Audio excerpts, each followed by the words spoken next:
Let's get you an update on our breaking news story this morning. According to a statement, the South African Health Products Regulatory Authority has authorized the CoronaVac COVID-19 vaccine. The vaccine is administered, we understand, in 2 doses.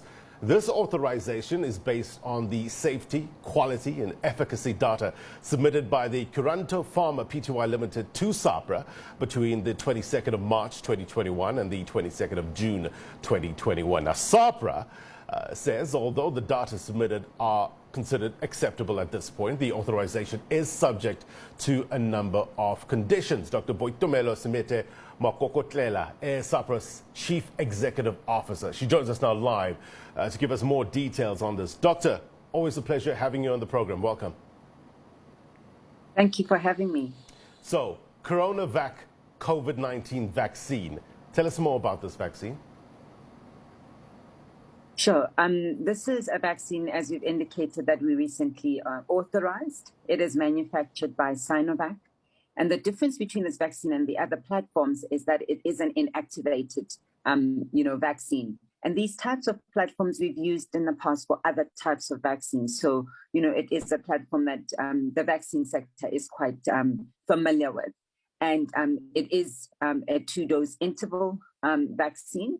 And as we indicated, we've just authorized it. Right. Efficacy, what can you tell us about that against especially the Delta variant? Yeah. So, a number of the vaccines where we will receive applications and those vaccines were not conducted, the trials were not conducted either, in South Africa, or the trials were not conducted when we had these variants of concerns in any area where they were conducting clinical trials. It is understandable that they will not have that clinical data.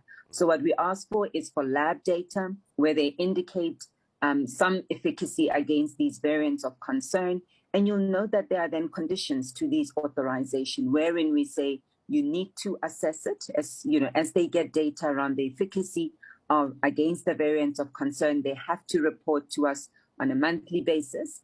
And then we will then assess that data and, make a determination. So this authorization, from what you just told us, is subject to that number of conditions. Any other conditions set aside? Sure. The other conditions speak to the safety monitoring. So we do expect that the applicants work, with ourselves, that we conduct regular safety monitoring. They also what we call a risk management plan.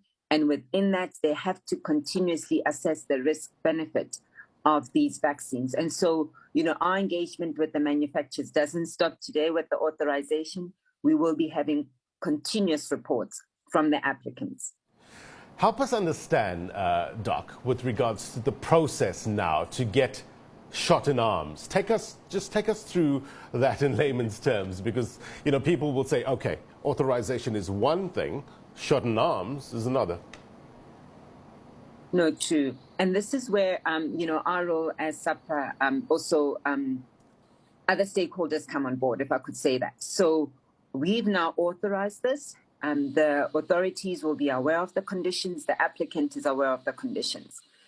From a procurement perspective, it is then the national department that will then engage with the applicant. We do not get involved in matters of procurement at all. And what we're saying is if this product is procured and is then made available in the country, we then have to ensure that when it arrives in the country, we do what we call a lot release. So the product will come in, our control lab will test it to make sure that the quality that is available in the country is as per the quality we've authorized. And then they will then work with us to monitor the safety. So there's other role players that are coming on board now. Right. So on average, what's the time frames? And that I can't speak to with any authority, because this is now going to be a discussion between the procurer and the supplier of the vaccines. All right. So reducing the time taken to register COVID-19 vaccines, I understand that approving a new medicine usually takes around, 20 months on average? SAHPRA staff apparently have managed to reduce that time to less than 90 working days on average. That's a huge difference. How did you manage to get to this point? Yeah, with lots of hard work. We've had to also bring in additional experts to assist us. So at a time when we now evaluate these vaccines, we've got a team of between 20 and 25 experts that are reviewing this. So we've had to put in, we had to supplement our team, but also, I mean, we're working throughout the clock. The critical thing also is that there's been alignment and harmonization, you know, with other international regulators. You've noted in our press release that we indicated that we have also considered the decision of the WHO. Again, I must mention that there will be continuous provision of data. So typically, you know, under normal circumstances, when it's not a pandemic, we want the full sets of data. But we are aware that across the world, we are in this pandemic. A number of the applicants, they do have phase 3 data, but there's continuous monitoring. That's why you will note that none of the vaccines have got full market authorization across the world. All of them are emergency use listings so that we continue to monitor. So SAHPRA has announced that it has so far authorized 3 vaccines, 3 COVID-19 vaccines, those manufactured by AstraZeneca, Pfizer, and the Janssen one. We better know it as the Johnson & Johnson. Talk to us about others, like Russia's Sputnik V vaccine, for instance. What about shots developed by China? What's the latest?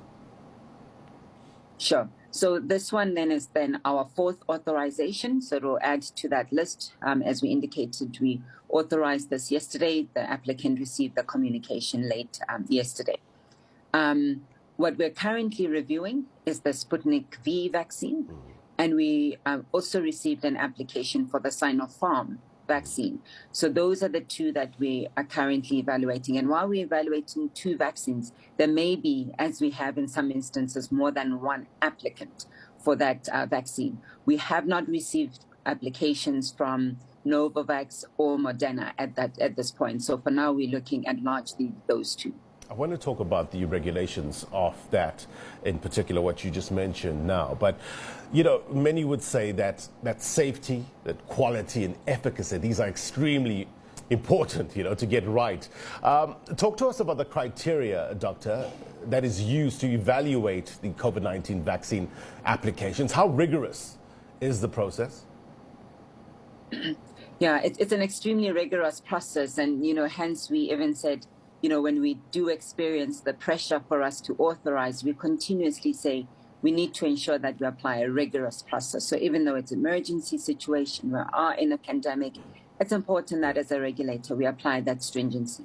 So under safety, we would look at, you know, what we call preclinical studies, data from the preclinical studies that indicate, you know, the toxicology, and look at all the other components in the vaccine and look at what effects do these have.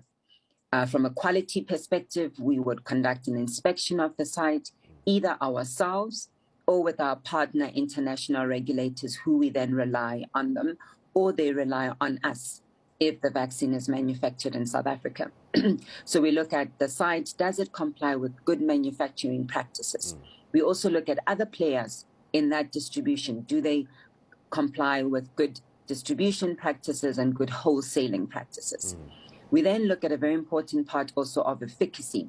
Now, there is guidance that we've all been provided, and we contributed to the discussions around this. So globally, we're all applying a minimum vaccine efficacy of 50%.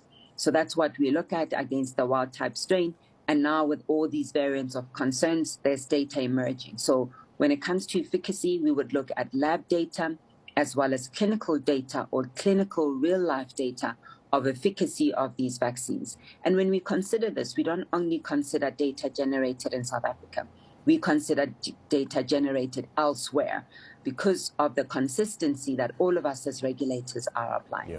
I think it's very, very important that we all on the same page in terms of trying at least to understand the process, the scientific process as well, because a lot of the times it flies over our heads, mine in particular, big head I have, it still gets over there. But, you know, let's talk about the evaluation process and just break it down a bit. What does the regulation say in terms of SAHPRA's evaluation of the applicants? Does it have to be submitted by a locally licensed applicant? Is that the case? That is a minimum criteria. It has to be. So this vaccine, let's talk about Sinovac. So while Sinovac is manufactured, in China by Sinovac, there has to be a local applicant in the country who then submits that application. And the reason why we as SAHPRA require that is that they must first be licensed, so we know that they will comply to licensing requirements and conditions, but also they have to take the accountability. So say something happens with this vaccine, we have to have an entity that we can hold accountable and responsible for that product. So it is a minimum requirement for all of the companies that we work with. But also from a manufacturing perspective, we had to ensure that the facility that Sinovac utilizes complies with good manufacturing practices. So while we're under lockdown and our inspectors couldn't go there, we worked with the relevant authorities. In this case, we worked with WHO, some of our inspectors, even for the Sputnik vaccine, they went to Russia together with WHO to assess the facility. Right. So the assessment we conduct is very, very intricate, and hence our timeframes, cannot be a number of days, as some have requested that we do it in a number of days. We need to ensure that we apply the required rigor. So if I understand you correctly, Doctor, so unless you receive an application for approval, you cannot register it. Meaning that you can't, as SAHPRA, go and say, okay, I want this vaccine, I want that vaccine, I want that vaccine. Definitely not. So as a regulator, we're supposed to remain neutral. So at no point do we solicit applications. However, those in the private and the public healthcare system can engage with those manufacturers and say, the country's in need of such a vaccine. Can you submit an application?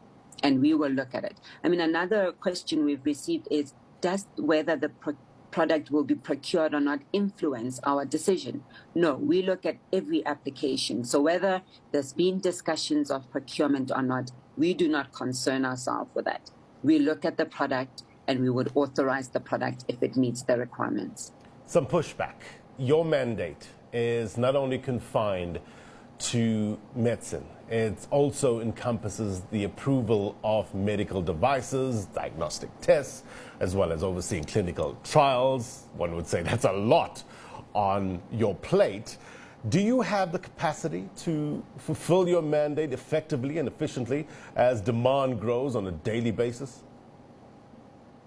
Demand grows, but also the complexity of the products grows. Our mandate has been expanded. So we've developed our plans. We have, what we call a fit for purpose structure that we've put in place. And we know the capacity that we need to be at to be able to efficiently, as you say, execute our function. And we're nowhere near that capacity. So we are in discussions with the National Treasury and the Department of Health, the Minister, to say, we need to put more resources into us as a regulator. We need to ensure that while we charge fees, we cannot be solely dependent on that, because every regulator does need for the state to invest in it so that also we can invest in the required skill sets. Health products are becoming more and more complex. We regulate medical devices. There's elements of software, etc. So we need to be employing engineers, biomedical engineers, etc. We also regulate the area of PPE. All the ventilators that are available in the country, they had to go through SAHPRA. So our mandate is broad. And when we look at COVID, we had to dedicate a lot of our resources to addressing COVID-related products. But our business as usual continues. We've got applications for oncology drugs. We've got applications for TB drugs, HIV, and we cannot let that slip through the cracks. You do your part in terms of getting the authorization for these vaccines, but if people don't want to take it, that's another story altogether. Vaccine hesitancy, not only here in South Africa, but around the world, real issue. We know that vaccines are not 100% protective. I was listening to Dr. Soumya Swaminathan, the WHO's chief scientist, the other day, saying that there will be vaccinated people who end up in hospital, but the majority of vaccinated people who get the infection, it will be mild, it will be probably asymptomatic. It's not going to require this kind of intensive care that we've been seeing. Agree or disagree? No, I fully agree with her, fully. And so that's what we've seen, right? You may have seen some reports of what is called breakthrough infections. But what we're seeing, and the MRC recently published the reports from the Sisonke studies, where they indicated, that there were breakthrough infections, but a large proportion of it, I think they say 94% of that was mild. So it indicates that there is indeed benefit from taking a vaccine. We know that they will reduce the severity of the disease and reduce hospitalization, and then lastly, reduce any deaths. So we would encourage the public to take these vaccines.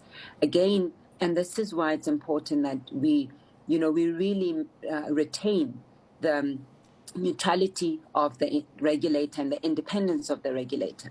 Because while we execute our work with diligence, we then aim to give the public confidence that if we are aware of any product that is not safe, we will not authorize it. You saw the decision that we made on consultation with the FDA around the non-compliance of, the site in Baltimore with good manufacturing practices. And while we could have said, the country is under a lot of pressure, let's release those vaccines, we didn't. The safety of the public was paramount. And so we made the decision that based on that, we agree with the FDA, we will not release those 2 million vaccines. And that's the confidence that the public should have, that they have a regulator, they have stakeholders who will ensure that products are safe. What about ivermectin? I was speaking to my colleague from Radio News last night, Prabashini Mudli, who actually spoke to some South Africans who still believe that ivermectin is a cure for COVID-19. Some who have tested positive have not even completed a quarantine because they felt that ivermectin cured them from the virus. Doc, what's your level of concern with regards to these perceptions, and to what extent are these perceptions impeding the country's fight against COVID-19, especially during this third wave? Yeah. So, our position on ivermectin remains to be the same, and we continuously monitor any data that emerges, with this drug.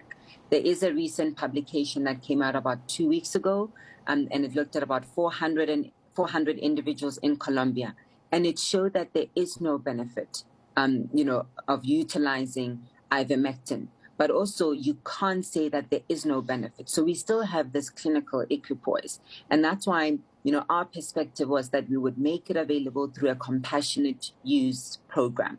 And what that means is, if any health practitioner, based on their assessment of the patient, is of the view that they would want to administer or prescribe ivermectin, because it can only be available through prescription, they would then apply through that process. We've got about 8 entities that have been authorized to bring in quality product. We are concerned that if people don't comply with that process, they could be taking products that are not of good quality, and therefore we won't know what is in that medicine that they're taking. So we do urge the public to consult with their healthcare practitioners, and they know the process to be followed. And if it's given to a patient, we get the report, and the doctor would monitor them and provide those reports to us. So we would like to urge the healthcare practitioners to use that mechanism and report to us, but also for the public to know that they have to make sure that they take the correct formulation. There are veterinary formulations out there, but the composition of veterinary formulations is very different from the composition and the quality requirements for human formulations. So we really would like to have the public err on the side of caution. As soon as we get data that is satisfactory, we're happy to review our decision as a regulator. Right. But as we stand at the moment, we do not encourage the use of ivermectin for the treatment of COVID-19. So what you just said now is SAHPRA's review of the clinical studies on ivermectin. Is that the latest in terms of treating COVID? That is the latest, yeah. Right. And, there's also been recently a publication by the National Essential Medicine List Committee, and they've also indicated it's not recommended for use except in a randomized clinical trial. So just as we wrap up, Doctor, I want to talk about Delta and what we're learning about it. It's quickly establishing itself in many countries as the dominant variant. What do we know in terms of the clinical symptoms and severity of the Delta variant? Yeah. So what we're seeing with the clinical symptoms is that it's presenting with symptoms more like fever, a sustained headache. And again, I'm not a clinician, so I can't speak to this in authority, but we follow this as a regulator. So we're seeing that type of clinical presentation.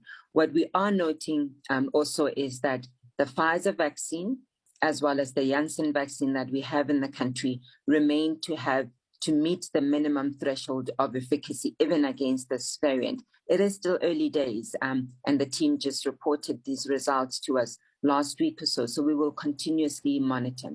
The other observation was that the AstraZeneca vaccine that was not very effective, against the Beta variant, seems to be a lot more effective now against the Delta variant. So actually, we will be having an engagement with AstraZeneca soon. They're going to take us through all that detail, and we will then review that. So there is a lot emerging, and hence we need continuous assessment of the efficacy of the vaccines against these variants of concern.